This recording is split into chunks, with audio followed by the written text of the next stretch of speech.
Opening scene में हमें यह दिखाया जाता है कि अरमान सबमरीन से बाहर आकर जिम को ढूंढ रहा है और वहां उन्हें जिम की लाश मिलती है।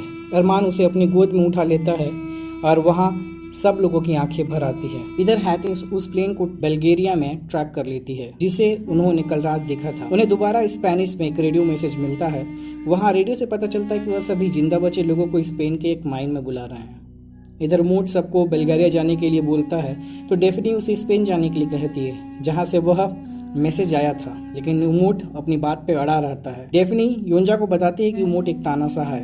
उमोट एक बार फिर कैप्टन की डायरी चेक करता है। इस बार उसे डायरी के आखिरी पन्ने में कागज का एक टुकड़ा मिलता है। इसे लेकर वह सबमरीन के कंप्यूटर में लॉगिन करने की कोशिश करता है। अरमान डेफनी को एक केक लाकर देता है और उसे बर्थडे विश करता है। वो अरमान से पूछती है कि आखिर उसे उसका बर्थडे कैसे याद है, तो अरमान कहता है कि उसे जिम ने बताया था। इधर उमोट ऑल्टन को किसी को कुछ ना बताने को बोलता है, शायद वो दोनों किसी राज को छुपा रहे थे। इधर डेफनी और अरमान वापस करीब आने लगते हैं और उनके बीच में एक मोमेंटम बनता है। तभी सबमरीन का अलार्म बजने लगता है। उमोट सबको यह बताता है कि यह सिर्फ एक ड्रिल है और सब शांत हो जाए। उमोट सबको बताता है कि अब वो नॉर्वे जा रहे हैं, ना कि बल्गेरिया, क्योंकि वहाँ के बंकर का राशन खत्म हो गया है। वह सबको शांत करता है। वो डूम्सडे वॉल्ट जाने के बारे में बोलता है, वहाँ से बीज लाकर वह सॉइललेस खेती करेंगे। तब डेफनी कहती है कि स्पेन से भी उन्हें मैसेज आया था कि वहाँ पे माइंस है, खाना है, रहने की सुविधा है। वो सजेस्ट करती है कि स्पेन पहुंचने में उन्हें बस 2 से 4 दिन लगेंगे और नॉर्वे जाने में पूरा 10 दिन। अरमान सजेस्ट करता है कि स्पेन नॉर्वे के रास्ते में ही पड़ेगा, तो हम पहले स्पेन चेक कर लेते हैं। अगर वहां हमें कुछ नहीं मिलेगा तो हम नॉर्वे की ओर बढ़ेंगे। आखिरकार उमोट स्पेन जाने को तैयार हो जाता है। वो लोग अब स्पेन पहुंच जाते हैं।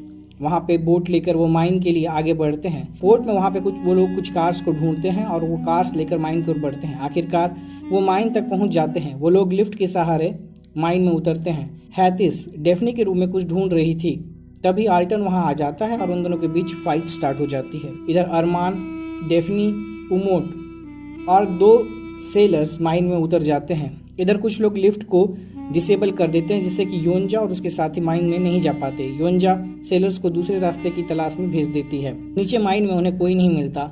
वो माइन पूरी तरह से खाली होती है। तभी कुछ लोग आकर उन पर हमला कर देते हैं। माइनर्स ने उनको चारों तरफ से घेर लिया रहता है।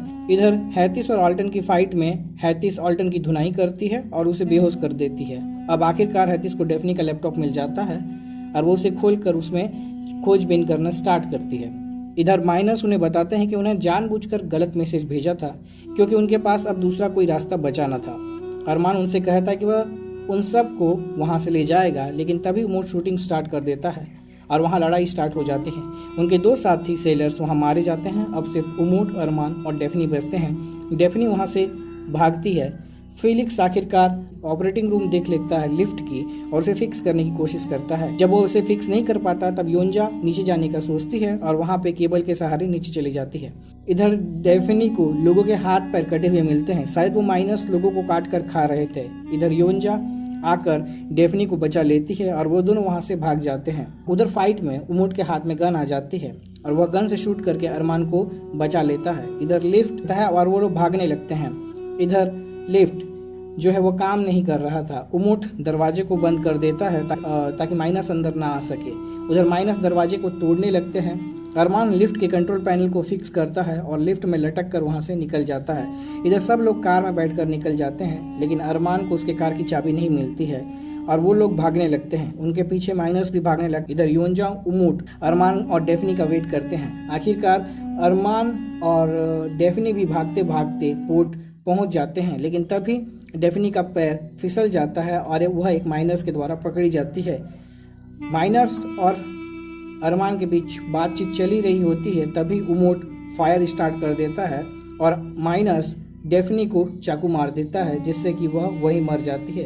अरमान अपना आपा खोने लगता है और तभी योंजा उसके सर पे एक जोरदार वार करके उसे बेहोश कर देती है और उसे वहां से ले जाती है।